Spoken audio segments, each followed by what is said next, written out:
You have come with a purpose. ದೇವ್ರ ದರ್ಶನ ಇಟ್ಟು ನಿಮ್ಮನ್ನ ಇಲ್ಲಿ ತರಿಸಿದ್ದಾರೆ. ನಾನು ಮತ್ತೆ ಮತ್ತೆ ಹೇಳ್ತಾ ಇದ್ದೀನಿ, ಯಾಕಂದ್ರೆ ಕೇಳಬೇಕು, ಎಷ್ಟು ಜನ ನಮ್ಮ ಕುಟುಂಬದಲ್ಲಿ ಇದ್ದಾರೆ? ಎಲ್ಲರೂ ಇಲ್ಲಿ ಇದ್ದಾರೆ? ಯಾರಿಲ್ಲ, ಕೆಲವರು ಮಾತ್ರ ಬಂದಿದ್ರಿ.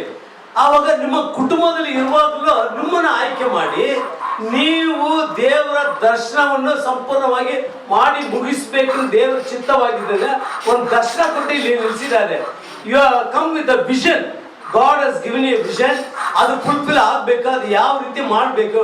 ಪ್ರತಿದಿನ ಎದ್ದ ತಕ್ಷಣ ದೇವ್ರ ಬೇಡ್ರಿ, ದೇವ್ರ ಕೇಳ್ರಿ, ದೇವ್ರೇ ಇವತ್ತು ನನಗೆ ಬದುಕಿಸಿದ್ಯಲ್ಲಪ್ಪ, ಐ ಆಮ್ ದೇವ್ ಇರುವತನ ಇದೆ, ಆಗಿರುವ ನೀನು ನನ್ನ ಒಳಗಡೆ ಇರೋದಕ್ಕೋಸ್ಕರ ಇವತ್ತು ನನ್ನ ಶ್ವಾಸ. ನಿಮ್ಮೆಲ್ಲರೂ ಗೊತ್ತು, ಈಗ ಕೇರಳದಲ್ಲಿ ನಡೀತಾ ಇದ್ದು ಎಷ್ಟು ಜನ ತೀರೋದ್ರು, ಅವ್ರ ಫ್ಯಾಮಿಲಿ ಮಕ್ಕಳ ಕಂಡಿಡಿಕೆ ಆಗಿಲ್ಲ. ಆ ಥರ ಪರಿಸ್ಥಿತಿ. ಆ ಥರ ಇರುವಾಗ ನಮ್ಮನ್ನೆಲ್ಲ ಉಳಿಸಿದಾರಲ್ಲ, ಪಕ್ಕದಲ್ಲಿ ಇರೋ ಊರು ಅದು. ಮೈಸೂರಲ್ಲಿ ಮಳೆ ಬರ್ತದೆ, ಬಟ್ ಕೆಲಸ ಮಾಡ್ತಾ ಇದ್ದಾರೆ. ಆ ಥರ ಕಷ್ಟ ಏನಿಲ್ಲ. ಈ ಥರ ಇರುವಾಗ ದೇವರ ಕೃಪೆ ನಮ್ಮ ಮೇಲೆ ಇದೆ, ಒಂದು ದರ್ಶನ ಇದೆ. ಅವ್ರನ್ನ ಕೊಟ್ಟಿರೋ ಒಂದು ದರ್ಶನ ಪ್ರಕಾರ ನಮ್ಮ ಮುಂದೆ ಹೋಗೋಣ ಪ್ರಿಯರೇ. ದೇವ್ರ ಹತ್ರ ಕೇಳ್ರಿ, ನನ್ನ ಈ ಲೋಕದ ಇಚ್ಚಿದ ಉದ್ದೇಶ ಏನು ದೇವ್ರೆ, ನಿನಗೋಸ್ಕರ ಏನ್ ಮಾಡ್ಲಿ ಕೇಳಿ ಮಾಡ್ರಿ, ನಿಮ್ಗೆ ಆಶೀರ್ವಾದ ಆಗ್ತದೆ. ದೇವ್ರು ಏನ್ ಮಾಡ್ತಾರೆ, ನಿಮ್ಮ ಬಾಳ್ನ ಆಶೀರ್ವಾದ ಮಾಡೋದು ಮಾತ್ರ ಇಲ್ಲ, ನಿಮ್ಮ ಮುಖಾಂತರ ಅನೇಕ ದೇವ್ರ ರಾಜ್ಯವನ್ನು ಕಂಡುಕೊಳ್ಳಕ್ಕೆ ಪಾಪದಿಂದ ಬಿಡುಗಡೆ ಆಗಿ ನರಕಕ್ಕೆ ಹೋಗೋದು ತಪ್ಪಿಸ್ತೀರಾ. ಆಮೇಲೆ ಹೇಳ್ರಿ, ನಿಮ್ಮಿಂದ ನೀವು ನಿಮ್ಮ ಜೀವನದಿಂದ ನಿಮ್ಮ ದರ್ಶನದಿಂದ ಏನಾಯ್ತು, ಒಬ್ಬ ನರಕಕ್ಕೆ ಹೋಗಿ ಇದನ್ನ ತಪ್ಪಿಸಿ ಅವನ ಪರಿಶುದ್ಧವಾದ ಪರಲೋಕ ಹೋಗಕ್ಕೆ ನೀವು ದಾರಿ ಮಾಡಿ ಕೊಡ್ತೀರಾ. ಅದಕ್ಕೆ ದೇವ್ರನ್ನ ಕೊಂಡಾಡನ ಪ್ರಿಯರೇ. ಇವತ್ತು ಮುಖ್ಯವಾಗಿ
ಒಂದು ವಿಷಯ ಕೇಳ್ತಾ ಇದ್ದೆ, ಯಾಕೆ ನಾವು ಪರೀಕ್ಷೆ ಮಾಡಿ ಅದ್ರಲ್ಲಿ ಭಾಗವಹಿಸ, ನಾವೆಲ್ಲ ಇದರಲ್ಲಿ ಭಾಗವಹಿಸೋರು ಯಾರು ತಗೊಳ್ತೀವಿ? ಅದು ಎಲ್ಲರೂ ಬಂದು ತಗೊಳ್ತಾರ? ಇಲ್ಲ.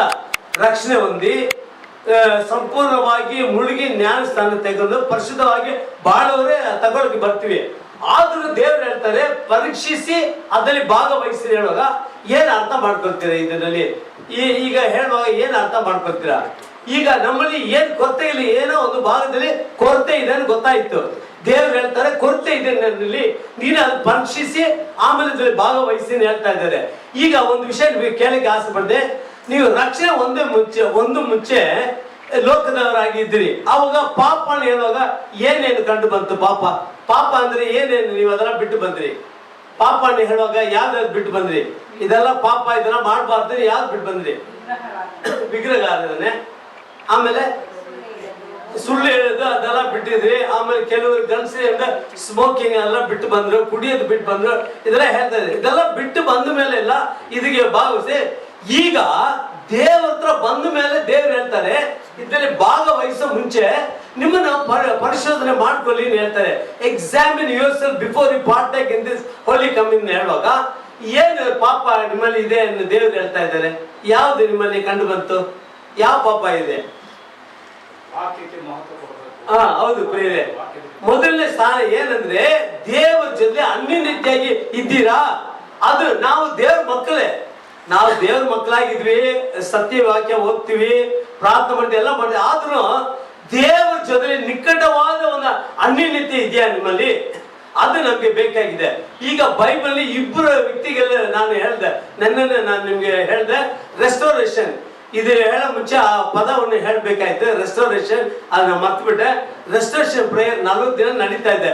ರೆಸ್ಟೋರೇಷನ್ ಹೇಳಿದ ತಕ್ಷಣ ಬ್ರದರ್ ಕೃಷ್ಣ ಅವ್ರ ಸಾಕ್ಷಿ ಹೇಳೋದು ಹೇಳಿದೆ, ನಮ್ಮ ಸಹೋದರ ನೆನಪು ಮಾಡ್ತಾರೆ ರೆಸ್ಟೋರೇಷನ್ ಆ ಪಿಕ್ಚರ್ ನಲ್ಲಿ ಒಂದು ಫೋಟೋ ಹಾಕಿದ್ವಿ. ಒಬ್ಬನು ಮುಳುಗು ಹೋಗ್ತಾರ ಇದ್ದಾನೆ, ಅವ್ನ ಕೈ ಕೊಟ್ಟು ಮೇಲೆ ಎತ್ತಿ ನಿಲ್ಲಿಸ್ತಾ ಇದ್ದಾರೆ. ಸಾಯ್ಬೇಕಾದ್ರನ್ನ ಮೇಲೆ ಎತ್ತಿ ನಿಲ್ಲಿಸಿ ಬದುಕಿಸ್ತೇನೆ, ಅದು ಒಂದು ರೆಸ್ಟೋರೇಷನ್. ಮೊದಲನೇ ಸ್ಥಾನಕ್ಕೆ ಅವ್ನು ಯಾವ ರೀತಿ ಇದ್ದ ಆ ಸ್ಥಾನಕ್ಕೆ ತರ್ತೀನಿ ಹೇಳ್ತಾ ಇದ್ದಾರೆ ದೇವರು.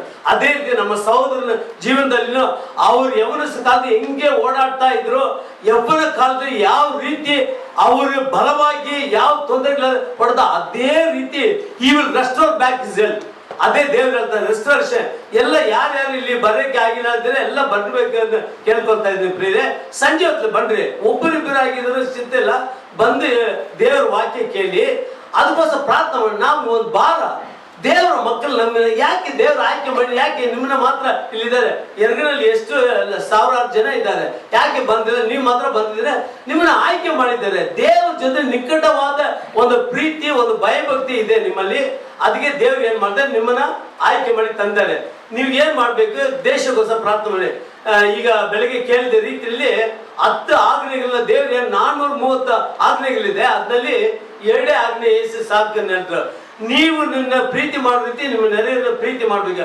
ಅದು ನಮ್ಮಲ್ಲಿ ಇದ್ರೆ ಸಾಕು, ನಾವು ದೇವ್ರ ಹತ್ರ ಬರೋಕ್ಕೆ ಅವಕಾಶ ಆಗ್ತದೆ ಪ್ರಿಯರೇ. ಯಾವುದೇ ಕಾರಣ ಅದು ಬಿಡ್ಬೇಡಿ. ದೇವರ ವಾಕ್ಯ ಹೊರಡೆ ಬರೋಕ್ಕೆ ನೀವು ಪ್ರಯಾಸ ಪಡ್ಬೇಕು ಅನ್ನೋ ದೇವರ ವಾಕ್ಯ ಹೇಳ್ತಾ ಇದೆ. ಈಗ ಒಂದು ವಾಕ್ಯ ಅಲ್ಲ, ಈ ಕಾಲದಲ್ಲಿ ಪಾಪ ಅಂದ್ರೆ ಏನು, ಈ ಕಾಲದಲ್ಲಿ ನಾವು ಇದರಲ್ಲಿ ಭಾಗವಹಿಸೋ ಮುಂಚೆ ಪಾಪ ಅಂದ್ರೆ ಏನಂದ್ರೆ ಒಂದು ವಾಕ್ಯ ಓದಿ. 1 ಯೋಹನ 3ನೇ ಅಧ್ಯಾಯ 4ನೇ ವಾಕ್ಯ. 1 John chapter 3 verse 4.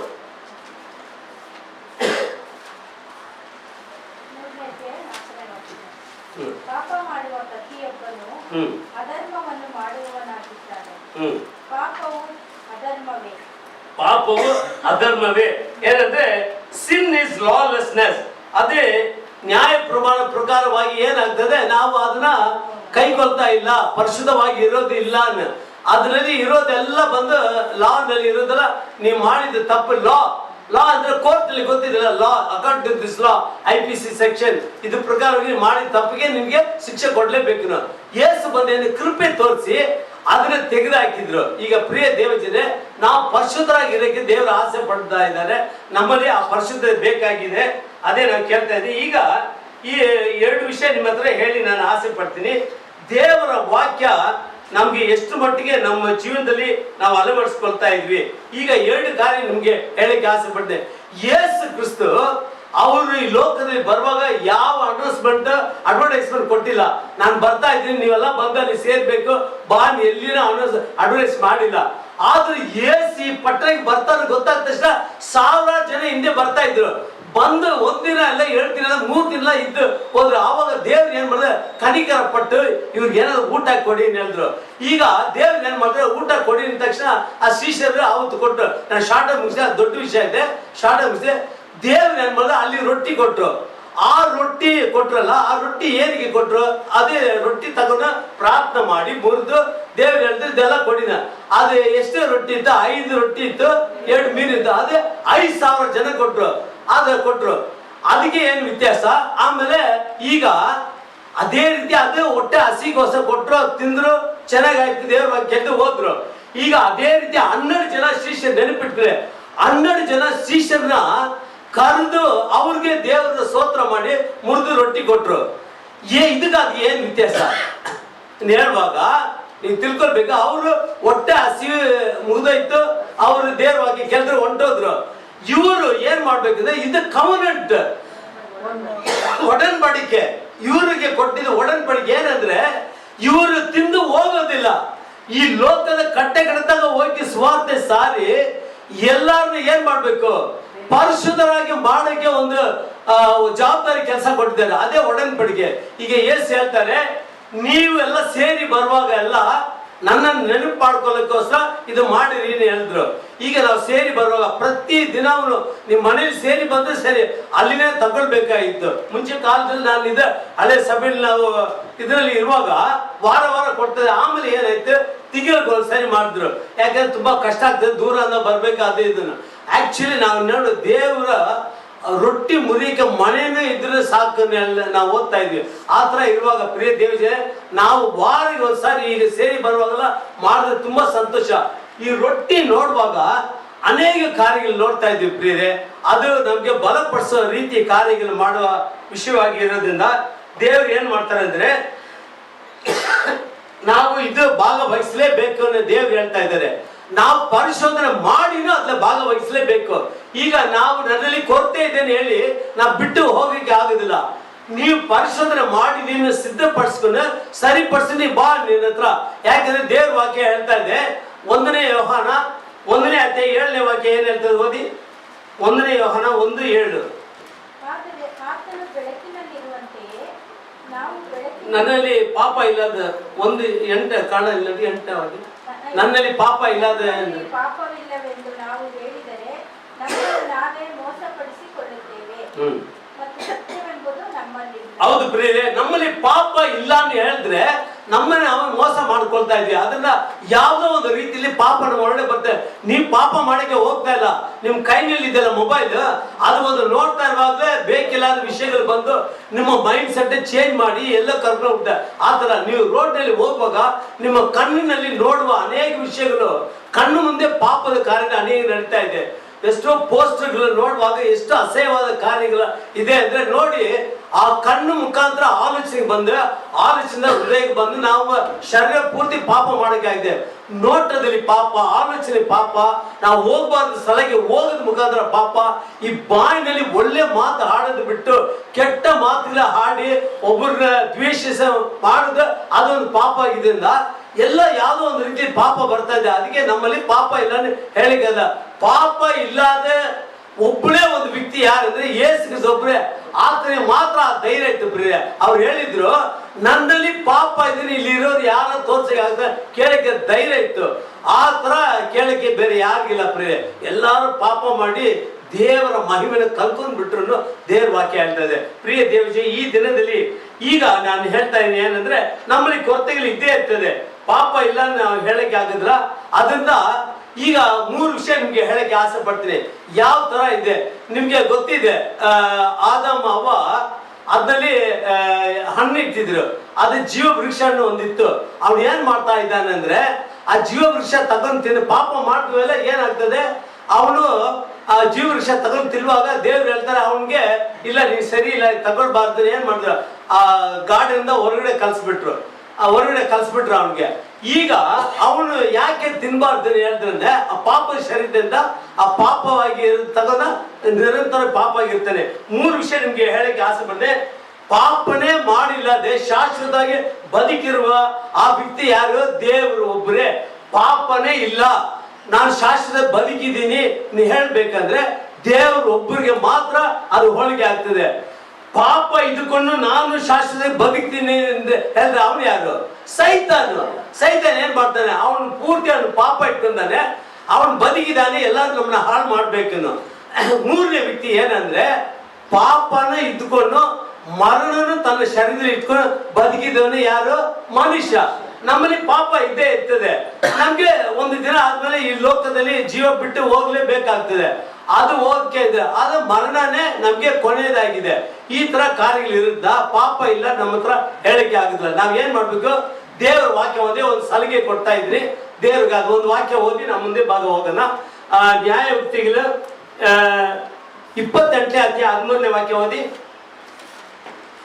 ನ್ಯಾಯಯುಕ್ತಿಗಳು 28ನೇ ಅಧ್ಯಾಯ 13ನೇ ವಾಕ್ಯ. ದೋಷಗಳನ್ನು ಮುಚ್ಚಿಕೊಳ್ಳುವವರಿಗೆ ಶುಭವಾಗದು, ಅವುಗಳನ್ನು ಒಪ್ಪಿಕೊಂಡು ಬಿಟ್ಟು ಬಿಡುವವರಿಗೆ ಕರುಣೆ ದೊರೆಯುವುದು. ಹೌದು ಪ್ರಿಯ, ದೇವ್ರು ಹೇಳ್ತಾ ಇದ್ದಾರೆ, ನಾವು ದೋಷಗಳಲ್ಲಿ ಇಟ್ಕೊಂಡು ಮುಚ್ಚಿ ಮರೆಯಾಗಿ ಇಟ್ಕೊಂಡ್ರೆ ಅದು ಇನ್ನೂ ಹೆಚ್ಚಿಗೆ ಆಗ್ತದೆ, ಒಂದು ಕಡಿಮೆ ಆಗುದ. ಅದನ್ನ ಬಾಯಿಂದ ಅರಿಕೆ ಮಾಡಿ ಬಿಡ್ಬೇಕು. ನೀವು ಬಾಯಿಂದ ಅರಿಕೆ ಮಾಡಿ ಬಿಡುವಾಗ ನಿಮ್ಗೆ ಬಿಡುಗಡೆ ಸಿಗ್ತದೆ, ನೀನು ಪರಿಶುದ್ಧರಾಗ್ತೀರಾ. ನೀವು ಏನ್ ಮಾಡ್ತೀರಾ, ಇದರಲ್ಲಿ ಭಾಗವಹಿಸಿಗೆ ನಿಮ್ಗೆ ಅರ್ಹತೆ ಉಂಟು ಗೊತ್ತಾಗ್ತದೆ. ಈಗ ಯೇಸು ಕ್ರಿಸ್ತ ಸ್ವಂತ ರಕ್ಷಕರ ಅರಿಕೆ ನೀವು ಸ್ವೀಕಾರ ಮಾಡೋ ಮುಂಚೆ ಬಾಯಿಂದ ಅರಿಕೆ ಮಾಡಿ, ಯೇಸು ದೇವರ ಮಗನು, ಆತ ನಾನು ಸ್ವಂತ ರಕ್ಷಕ ಅಂಗೀಕಾರ ಮಾಡ್ತೀನಿ ಹೇಳಿದ್ರೆ ಮಾತ್ರ ಏನಾಗ್ತದೆ, ನೀವು ಏನ್ ಮಾಡ್ತೀರಾ, ಯೇಸು ರಕ್ಷಣೆ ಹೊಂದಕ್ಕೆ ಒಂದು ಅವಕಾಶ ಇದೆ. ರಕ್ಷಣೆ ಹೊಂದ ತಕ್ಷಣ ನಿಮ್ಗೆ ಒಂದು ಸ್ಟ್ಯಾಂಡರ್ಡ್, ನಿಮ್ಮ ಇರುವ ಸ್ಥಾನವನ್ನು ಬದಲಾವಣೆ ಆಗ್ತದೆ. ನೀತಿವಂತರ ಆ ಲೈನ್ ಅಲ್ಲಿ ಬರ್ತೀರಾ, ನಿಮ್ಮನ್ನ ನೀತಿವಂತ, you will become a righteous person. Once you accept Jesus Christ as your personal saviour, you will become a righteous. ನಾನು ಮಾತಾಡ್ತಾ ಇದ್ದು ರೋಮಾಪುರದ ಪತ್ರಿಕೆ 10ನೇ ಅಧ್ಯಾಯ 10ನೇ ವಾಕ್ಯ ಓದಿ. ರೋಮಪುರದ ಬರ್ದಿಗೆ 10:10 9:10 2 ಓದ್ತೀನಿ. Romans chapter 10.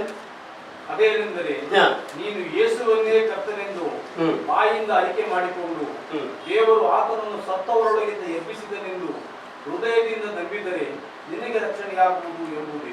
ಹೌದು ಪ್ರಿಯರೇ, ನೀವು ಹೃದಯದಲ್ಲಿ ನಂಬಕ್ಕೆ ಯೇಸು ಕ್ರಿಸ್ತ ಸತ್ತವರಿಂದ ಎದ್ದು ಬಂದಿದ್ದಾರೆ. ಇವತ್ತು ನನ್ನ ಪಾಪಗಳನ್ನು ನಾನು ಅರಿಕೆ ಮಾಡುವಾಗ ಅದರಿಂದ ಬಿಡುಗಡೆ ಕೊಡ್ತಾನೆ ನಂಬಿ ಬಾಯಿಂದ ಅರಿಕೆ ಮಾಡಿ ದೇವರ ಒಪ್ಪಿಸ್ಕೊಂಡ್ರಿ. ನಮ್ಮಲ್ಲಿ ಕೊರತೆಗಳಿದೆ, ಯಾರು ಪರಿಶುದ್ಧಲ್ಲ. ಇಲ್ಲಿ ನಿಂತಿರೋ ನನ್ನಲ್ಲಿ ಯಾವುದೋ ಒಂದು ಭಾಗದಲ್ಲಿ ಕೊರತೆಗಳು ಇದ್ದೇ ಇರ್ತದೆ. ಎಲ್ಲೋ ಒಂದು ಭಾಗದಲ್ಲಿ ತಪ್ಪು ಮಾಡಿರ್ತೀನಿ. ನಾನು ದೇವ್ರ ಹತ್ರ ಅಳ್ತೀನಿ, ದೇವ್ರೆ ಒಂದ್ ದಿನದಲ್ಲಿ 2 ಸಾರಿ ನಾನು ಪಾಪ ಅರಿಕೆ ಮಾಡ್ತೀನಿ. ಬೆಳಗ್ಗೆ ಎದ್ದ ತಕ್ಷಣ ದೇವ್ರೆ ಈ ಪಾಪದ ಲೋಕದೊಳಗಡೆ ನಾನು ಪ್ರವೇಶ ಆಗ್ತಾ ಇದ್ದೀನಿ, ಲೋಕದ ಪಾಪ ನನ್ನ ಮುಟ್ಟದಂಗೆ ನನ್ನ ಕಾಪಾಡ್ಕೊಂಡು ಒಂದು ಬೇಡಿಕೆ ಮಾಡ್ತೀನಿ. ರಾತ್ರಿ ಹೊತ್ತಲ್ಲಿ ಮಲಗೋ ಮುಂಚೆ ಮತ್ತೆ ಅರಿಕೆ ಮಾಡ್ತೀನಿ ಅಂದ್ರೆ ಈ ಲೋಕದಲ್ಲಿ ಇದ್ದ ದೇವ್ರೆ ಯಾವುದೋ ರೀತಿಯಲ್ಲಿ ಪಾಪ ನನ್ನ ಒಳಗಡೆ ಬಂದಿರ್ಬೋದು, ನನ್ನ ಪರಿಶುದ್ಧ